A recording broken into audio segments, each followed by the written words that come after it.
Kandidati I pavarur për Bashkinë Vlorë, Vasil Bedinaj, në vijim të takimeve intensive me qytetarët vlonjat, është ndalur për një bashkëbisedim me banorët e Rrugës së Re.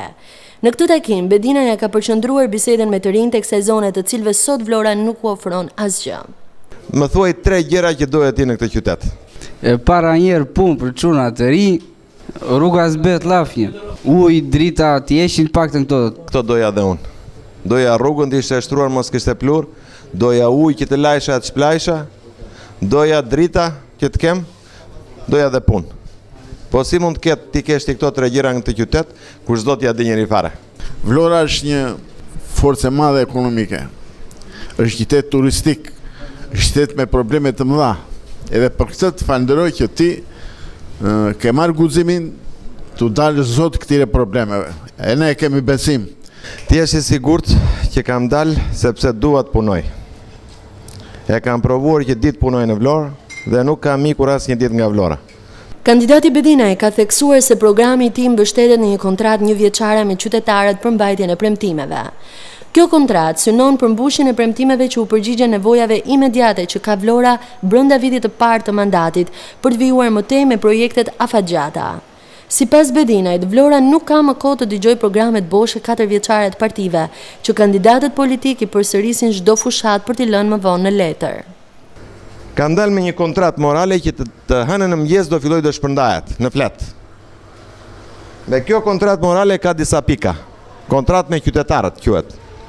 Dhe këtu kam bërë premtime reale. Dhe u them të gjithë qytetarëve, ju kanë mashtruar për 25 vjet, më jepni mua 365 ditë, t'ju bëj minimalisht këto gjëra. Tu tregojmë atyre se për 1 vit çfarë mund të bëjmë ne.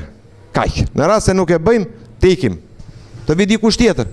Po jo ta mbërthejnë bashkinë 12 vjet njëri, 8 vjet tjetri, edhe na iku jeta duke pritur ata. Nuk duhet të demoralizohem me asnjë sekond, zotëri.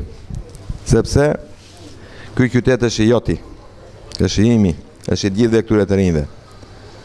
E kemi për detyrë, për moral, ta bëjmë.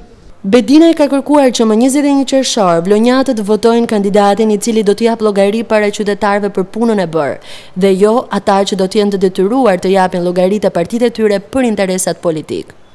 Në rast se doni ta shikoni qytetin më ndryshe, hidheni votën për kandidatin e pavarur sepse është I juaj, nuk është I askujt tjetër. Unë me politikën nuk kam punë dhe jemi të detyruar të punojmë. Sepse s'ka kush na mbroj. Do të vi qytetarit nxjerr për jashtë. Ku do futesh? Çfarë do thosh? Kam kryetarin si thua dot. Kam deputetin si thua dot. Kështu që kjo është e mira për këtë qytet. Administrimin e qytetit ta marrin ata njerëz që nuk janë të mbrojtur në asnjë krah. Në momentin që do gabojnë, të marrin atë që u takon. Ju siguroj që do fitojmë dhe do ta bëjmë këtë qytet